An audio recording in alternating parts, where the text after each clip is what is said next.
Hello दोस्तों, welcome to my channel nursing Gyan. तो जैसे कि आप जानते हो, हम कंजनेंटल हार्ट डिसीज सीरीज के बारे में बात कर रहे थे।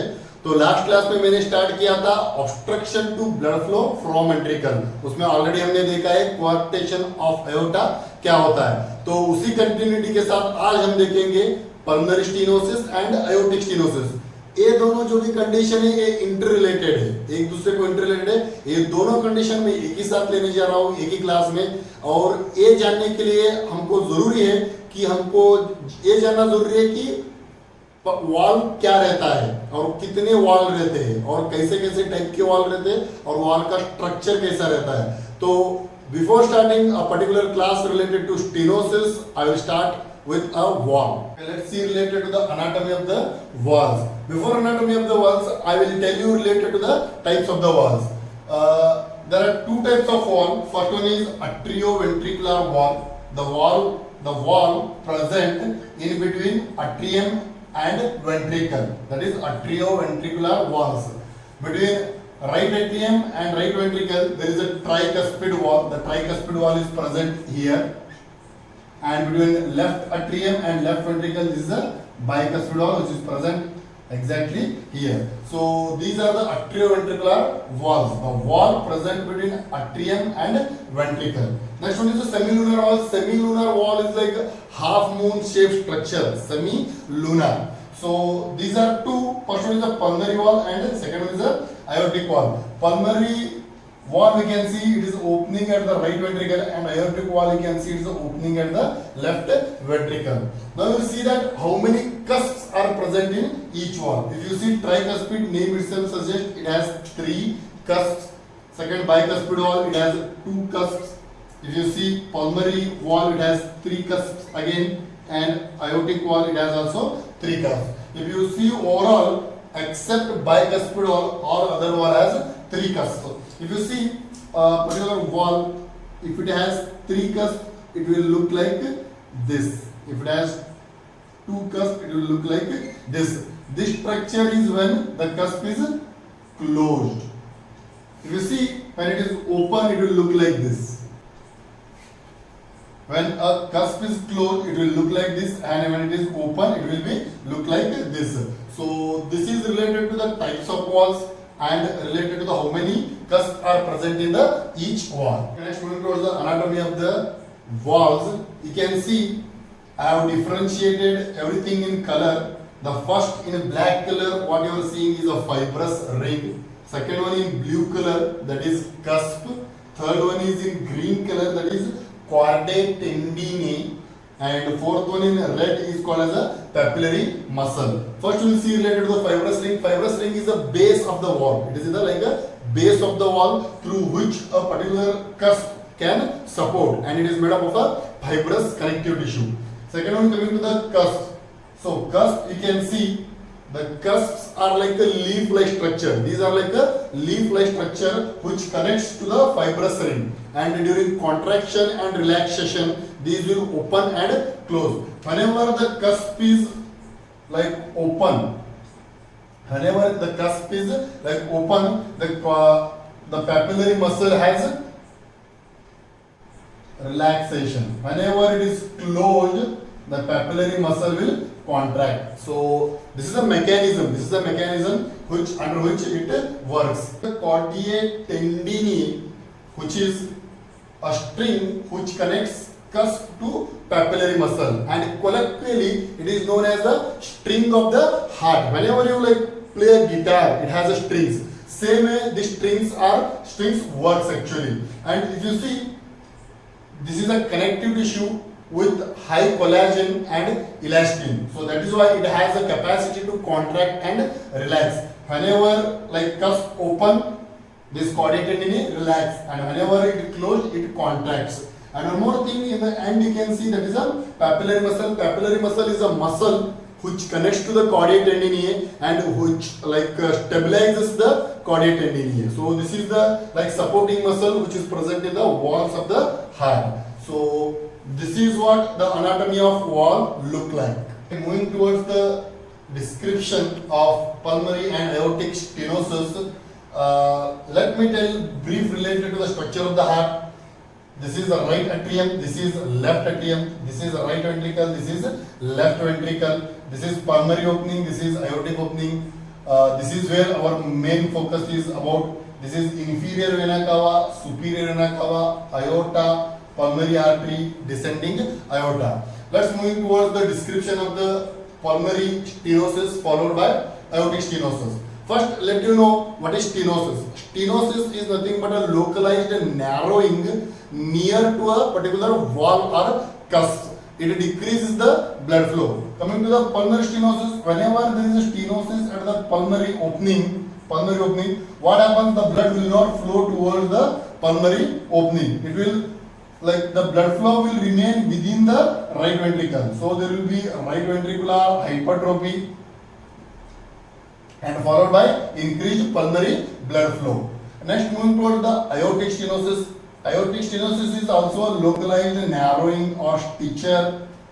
So because of that, the aortic opening or blood towards the aorta will decrease. Because of that, there will be left sided high pressure, or the pressure at the left side will increase. Left ventricular pressure will increase. That will have a left ventricular hypertrophy, and because of that there will be decreased cardiac output. So this is related to the description of pulmonary and aortic stenosis. Next, moving toward the types. There are mainly three types are there. One is valvular, second one is subvalvular, and third one is supravalvular. Under valvular, a narrowing or the stenosis is present at the site of valve itself. Coming to the subvalvular, as name itself indicates, the narrowing at the lower side of the valve. And if you see third one, that is the supravalvular, the narrowing or the abnormality or the defect is present at the upper part of the valve or just above the valve. So these are the three types which are present in the aortic and pulmonary stenosis. Towards the hemodynamics, I will tell first pulmonary stenosis hemodynamics, followed by that aortic stenosis. So coming to the pulmonary stenosis,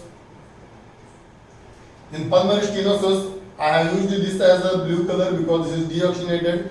The deoxygenated blood from superior vena cava, inferior vena cava, first it will come to the right atrium. From right atrium through tricuspid wall, it will come to the right ventricle. As there is a stenosis in the pulmonary valve, the sufficient amount of blood will not go to the pulmonary opening. It will remain within the right ventricle. So because of that, the first thing happens is there will be increased right ventricular pressure. The pressure within the right ventricle will increase. Second one is because of that there will be increased pulmonary blood flow. Means the blood flow towards the lungs or towards the pulmonary artery, it increases. Maybe the blood flow increases but the volume will decrease. And third one is because of that there will be right ventricular hypertrophy. The third thing that occurs is because of the extra amount of blood which retains within the right ventricle, which puts back the pressure within the right ventricle, and the right ventricle slowly start increasing, and that lead to the hypertrophy of right ventricle. Next, I will show you in flow diagram from superior vena cava and inferior vena cava. Blood will go to the right atrium. Through right atrium, it will go to the right ventricle through tricuspid valve. Then from right ventricle, the blood should go to the pulmonary opening. But because of stenosis present at the pulmonary opening, the blood will remain. It's supposed to go at the around, like it's supposed to go to the lungs, but because of the stenosis, the maximum blood will remain within the right ventricle, which puts back pressure in the right ventricle and leads to the hypertrophy. So because of this increased right ventricular hypertrophy, because of that there will be like increased pulmonary blood flow. So this is why this particular condition will come under obstruction to blood flow from ventricle. Aortic stenosis. In aortic stenosis, first again from blood from or deoxygenated blood from superior vena cava, inferior vena cava, it will come to the right atrium. Through right atrium, it will go to the right ventricle. Through right ventricle, it will go to the pulmonary opening. From pulmonary opening, left pulmonary artery, right pulmonary artery. Again, from the lungs, the blood will get purified. Then oxygenated blood from the pulmonary vein, it will come to the right atrium. Left atrium. From left atrium through bicuspid wall, it will come to the left ventricle. From left ventricle, there will be less blood flow towards the aorta because of this particular stenosis. Because of stenosis, the less amount of blood will flow towards the aorta, and that puts pressure or increased pressure in the left ventricle. And because of that increased left ventricular pressure, there is left ventricular hypertrophy. You can see here, this is a mark where I am showing left ventricular hypertrophy. Because of, again, the sufficient amount of blood will not flow towards the aorta, that can lead to the decreased cardiac output. Second thing is that it increases the pressure in left ventricle, and because of that there will be left ventricular hypertrophy. So these three things occur in aortic stenosis. Now I will show in a flow diagram. In aortic stenosis, blood from superior vena cava plus inferior vena cava, it will come to the right atrium. From right atrium through tricuspid wall, it will go to the right ventricle. From right ventricle, the blood will go to the pulmonary artery opening. Through that, it will go to the lungs. In lungs, the deoxygenated blood will be converted into the oxygenated blood. So I am using red color here. Pulmonary blood will come to the left atrium. From left atrium, it will go to left ventricle through a bicuspid wall. From bicuspid wall, it will move towards the left ventricle. From left ventricle, it should suppose go to the aortic opening, through aortic opening, ascending plus descending aorta. But because of the stenosis present at the aortic opening, the blood will remain within the left ventricle. That increases the pressure in left ventricle. So because of that, there will be left ventricular hypertrophy. As you can see here, left ventricular hypertrophy. So because of left ventricular hypertrophy, there is less cardiac output, and because of that aortic opening is stenosed, this condition will come under obstruction to blood flow from the ventricle. Now moving towards the clinical features, I have distinguished the clinical feature according to pulmonary stenosis and aortic stenosis. Among both, first I will explain related to the pulmonary stenosis. In pulmonary stenosis, if narrowing is too small, or the defect is too small, or the stitcher is too small, the baby will have asymptomatic. Means the blood flow within the heart will be maintained normally. Next is the right ventricular hypertrophy. As you know, pulmonary opening is not sending the adequate blood to the pulmonary artery. Because of that, the blood will remain within the right ventricle, and that increases the right ventricular pressure, and right ventricular pressure increases, or it will lead to the right ventricular hypertrophy. Third one is because of the excessive amount of blood which retained within the right ventricle, that puts back pressure towards the pulmonary opening. Because of that, there will be increased pulmonary blood flow. Third one is bluish tints. As you know, the blood within the right ventricle is deoxygenated, and maximum the lungs will not get adequate amount of deoxygenated blood to convert it into the oxygenated blood.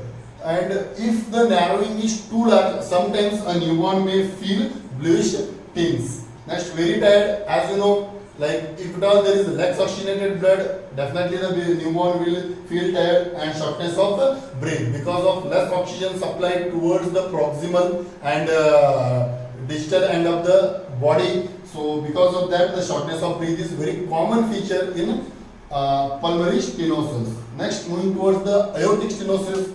In aortic stenosis also, if at all narrowing is too small or the stenosis is too small, a baby may remain asymptomatic. Right ventricular hypertrophy, as I already told you, if at all there is a less blood supply towards the aortic opening, the blood will retain within the right ventricle. That puts the pressure in the left ventricle and the left ventricular pressure increases. Because of that, there will be left ventricular hypertrophy. Next is decreased cardiac output. Because of less amount of blood towards the proximal aorta and distal aorta, because of that the cardiac output will automatically decreases. Next, decreased pulse rate. If you feel a pulse at the carotid and femoral, you can feel a feeble pulse. There is a decreased temperature, again because of the less blood supply towards the upper and lower part of the body, and hypotension is also commonly seen because again the decreased cardiac output. But in case of heart rate, or there is a tachycardia because heart has to compensate that particular blood. So these are the clinical features of pulmonary stenosis and aortic stenosis. Diagnostic evaluation and diagnostic evaluation. The first one is history collection. If at all there is a family history of congenital heart disease, or if a mother during antenatal period, if she is exposed to radiation, then the baby may have this particular condition. So to gain a family history or to detail of the family history, we will do the history collection. Next one is physical examination. Under physical examination, particularly when you see related to the auscultation. In auscultation, always there is a loud systolic murmur both in pulmonary stenosis and aortic stenosis. It's very common. Next, third one is X-ray. Particularly in X-ray, you can see these hypertrophy. In case of pulmonary stenosis, you can see right ventricular hypertrophy. In case of aortic stenosis, you can see left ventricular hypertrophy. Fourth one is ECG, or ECG done to check the electrical conductivity or blood flow pattern within the heart. Holter monitoring, usually it is done to check the electrical activity of the heart for 24 hours. In this case, it is very important to know because of right ventricular and left ventricular hypertrophy, the electrical activity may alter. Sixth one is fetal echocardiography. This is generally done during the antenatal screening, where whenever the baby is in the fetus, the echocardiography is checked to know whether there are abnormal blood patterns are present or not. Cardiac MRI, as you know, it will take us slices or different aspects of the image, where you can see whether the baby is suffering from valvular or subvalvular or supravalvular stenosis, where exactly you can find out what is the location, what is the width of the defect, and how many defects are present. That all can be seen under the cardiac MRI. So these are the diagnostic evaluations of aortic and pulmonary stenosis respectively.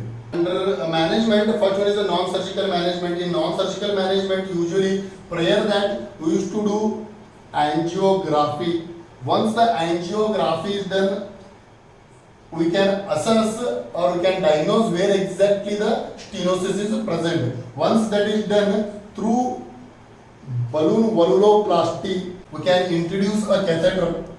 For example, if this is a valve, we can introduce a catheter, and if there is a narrowing, we can inflate that particular catheter so as to just to dilate a space or to just to maintain the normal blood flow pattern. In balloon valvuloplasty, a cardiac catheter is put within the pulmonary opening, where exactly there is a narrowing there, the balloon can be inflated so that the narrowing can be suppressed and the blood flow can be normal. The surgical management, usually valve replacement is done. Before telling the valve replacement, I would like to tell you that in my last comment, one of the student was asking me related to when there is a surgical procedure related to the heart, how heart works. So I want to tell you that whenever there is a bypass surgery, the heart is connected to lung and heart machine, okay, which is a machine which does the work of a heart during that particular procedure. Whenever they do thoracotomy and particularly whenever they do the bypass surgery, they will connect the heart